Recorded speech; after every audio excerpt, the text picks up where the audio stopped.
Bismillahirrahmanirrahim.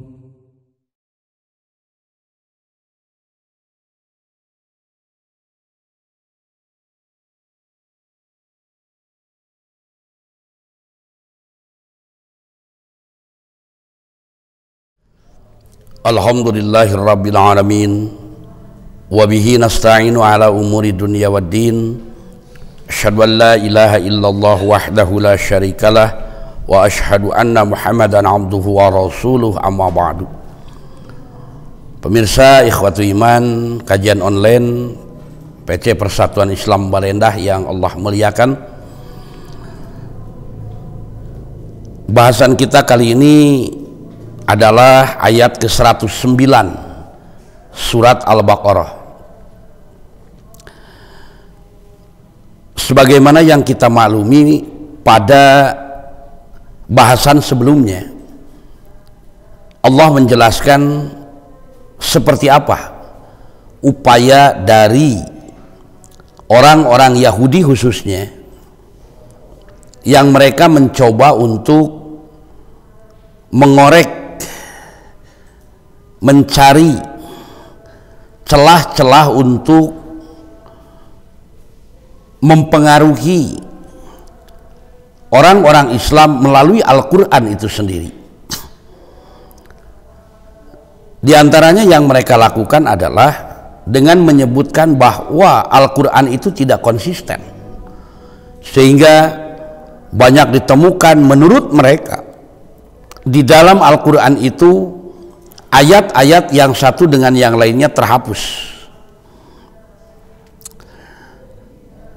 Memang sepintas kalau kita perhatikan upaya yang mereka lakukan, bagi orang-orang tertentu mungkin akan terpengaruh. Namun bagi orang-orang yang mereka memahami betul dan teliti terhadap Al-Quran itu sendiri, tentu tidak akan demikian adanya. Maka berkaitan dengan hal inilah, pada ayat ke-109 Allah Subhanahu wa ta'ala menjelaskan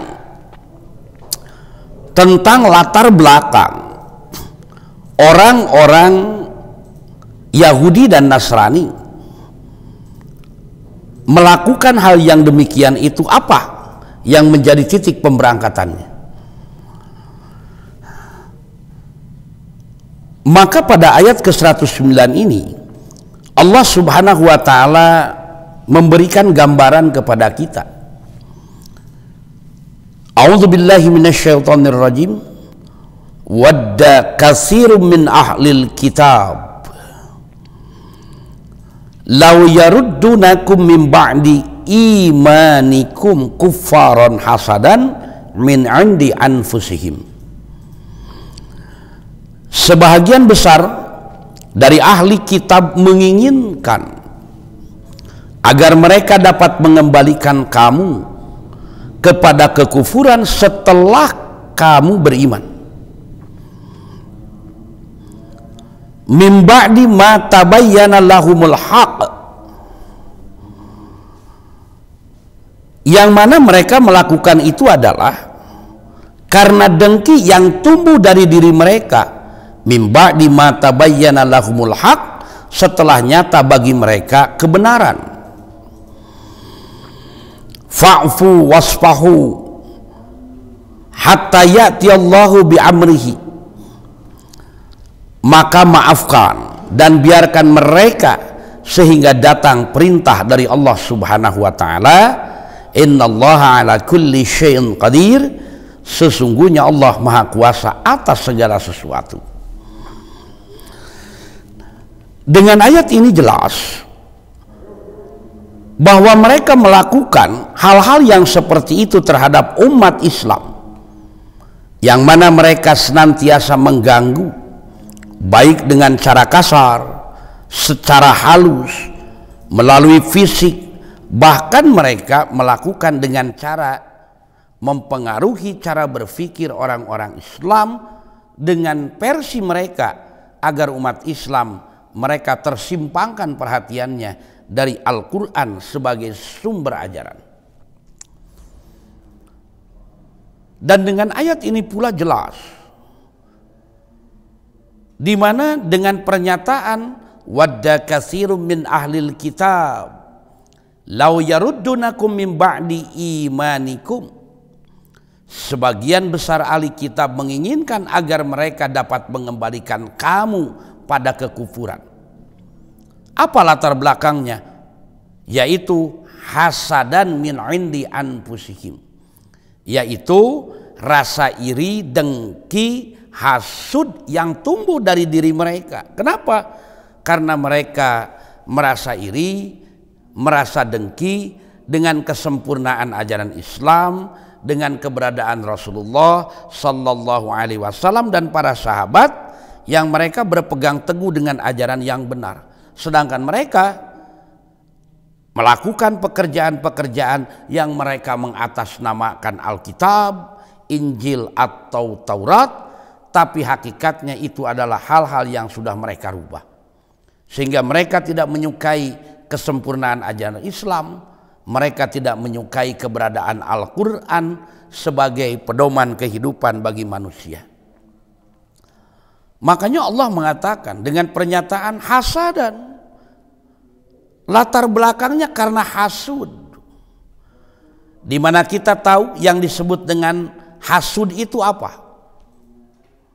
Imam Ar-Raghib Al-Asfahani beliau menjelaskan di dalam Mufradat Al-Fadil Quran dikatakan bahwa yang disebut dengan al-hasadu itu adalah hasud adalah tamamiz zawali ni'mati min mustahikin laha wa rubbama kana ma'asa'in fi izalatiha, yaitu mengharapkan hilangnya nikmat dari yang berhak baginya atau yang berhak memilikinya.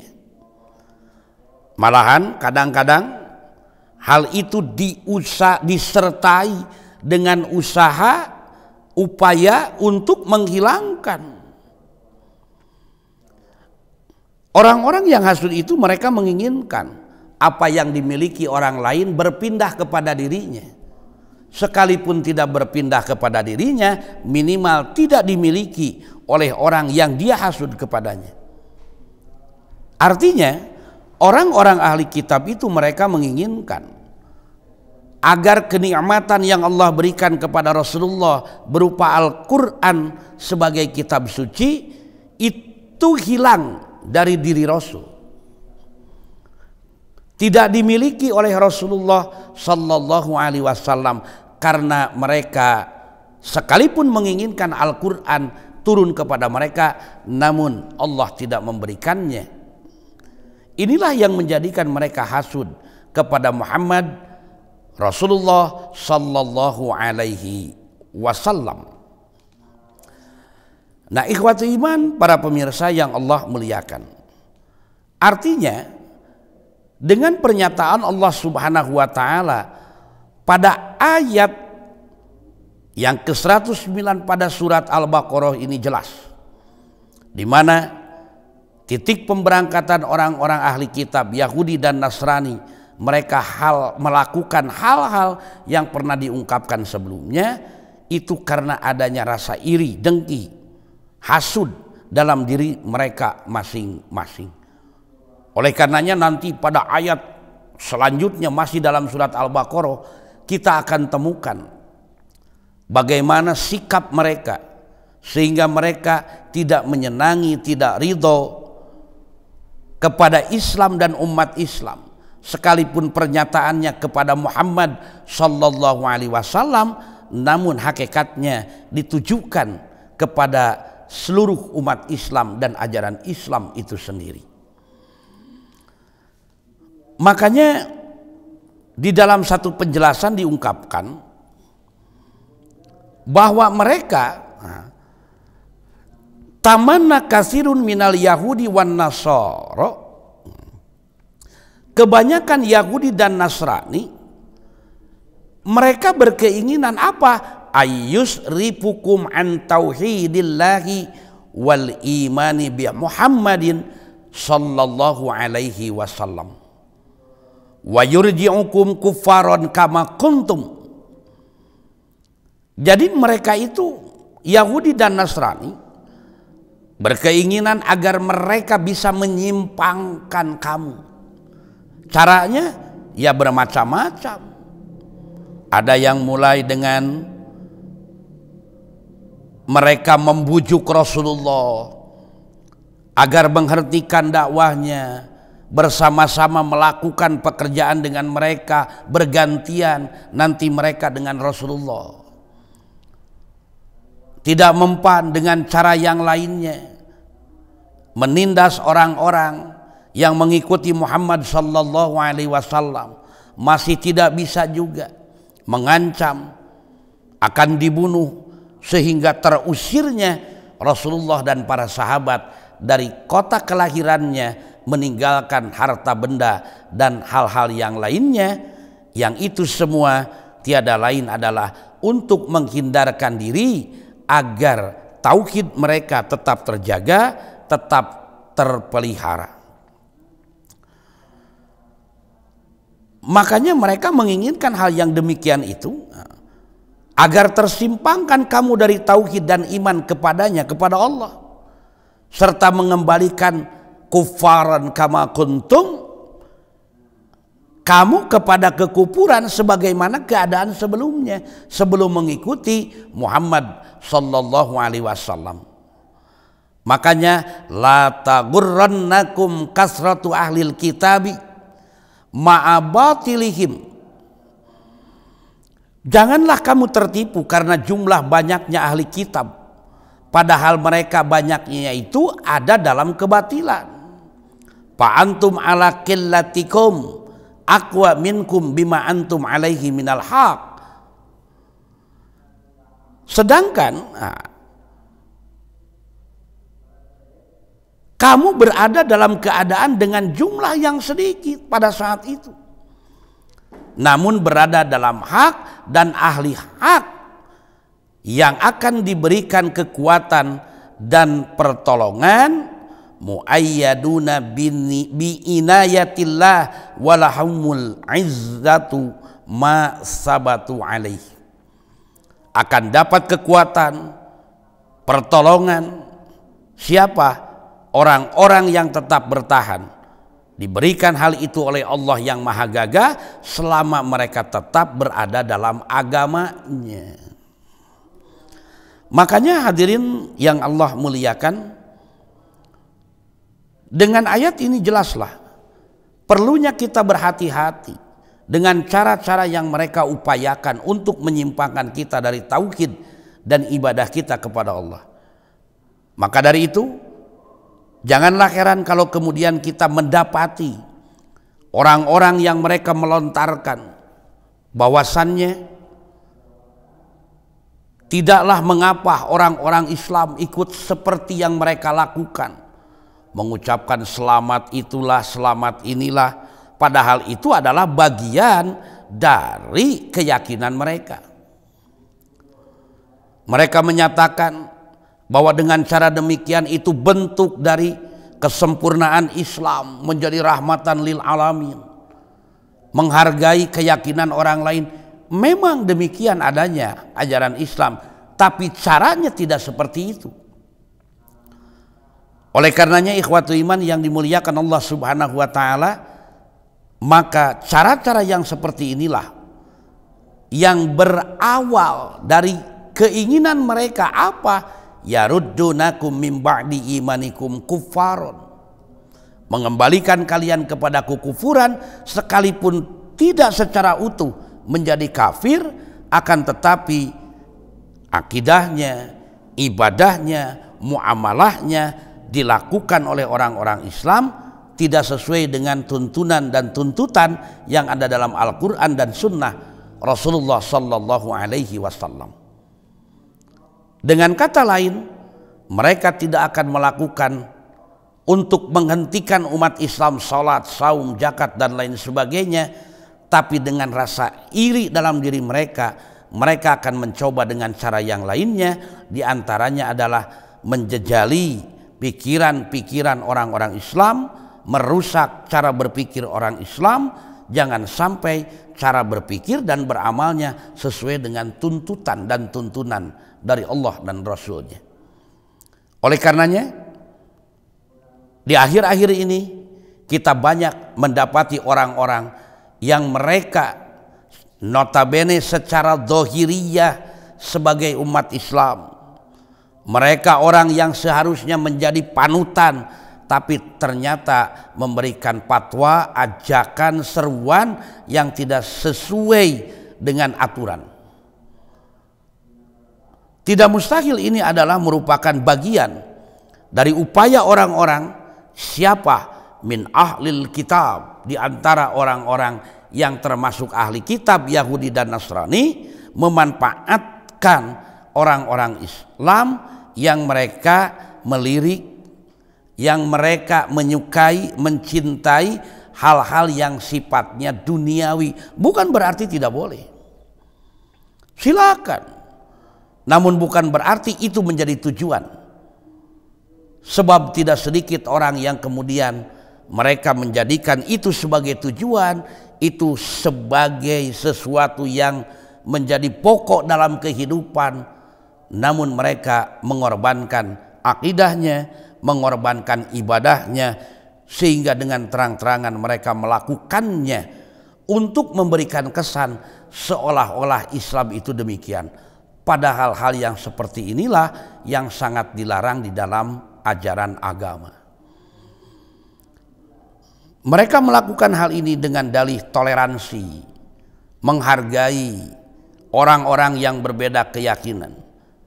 Yang mereka anggap toleransi itu adalah ikut serta, campur aduk antara ajaran kita dengan ajaran yang lainnya. Mereka katakan toleransi, padahal bukan seperti itu. Toleransi itu artinya tidak ikut campur, menolak ajaran di luar Islam dengan tidak mengganggu mereka. Silakan, lakum dinukum waliyadin. Artinya agama kamu silakan, tapi agama aku yang paling benar. Kamu mau lakukan demikian, tidak kami ganggu, dan kami melakukan hal seperti ini. Inilah keyakinan yang ada pada diri kami umat Islam. Itu toleransi. Namun kalau kita perhatikan, ternyata mereka melakukan di akhir-akhir ini dengan menggunakan ungkapan-ungkapan yang sepertinya dari Al-Quran, namun pada kenyataan itu adalah sesuatu yang sudah disimpangkan dari tujuan yang sebenarnya. Mereka bukan tidak menyadari bahwa itu adalah bagian dari hasudnya orang-orang ahli kitab kepada Islam dan umat Islam, padahal sudah jelas mata bayyana lahumul haq, sudah jelas terkait dengan apa yang disebut dengan hak itu. Namun karena hawa nafsunya yang telah mengendalikan dirinya, bukan dirinya mengendalikan hawa nafsunya, akhirnya hal yang demikian terjadi. Maka dari itu perlulah kita berhati-hati, perlulah kita lebih teliti dalam memperhatikan gerak dan langkah orang-orang, terutama ahli kitab Yahudi dan Nasrani, di mana mereka tidak akan pernah berhenti untuk menyimpangkan keyakinan kita sebagai umat Islam. Semoga dengan satu ayat ini memberikan peringatan pada kita agar kita termasuk orang-orang yang dihindarkan dari rasa hasudnya orang-orang yang kafir terhadap kita umat Islam. Semoga Allah memberikan kekuatan dan Allah memberikan jalan keluar dari upaya yang mereka lakukan. Demikian yang dapat saya sampaikan dalam kesempatan ini, semoga bermanfaat. Aqulu qauli hada wa astaghfirullah li wa lakum. Assalamualaikum warahmatullahi wabarakatuh.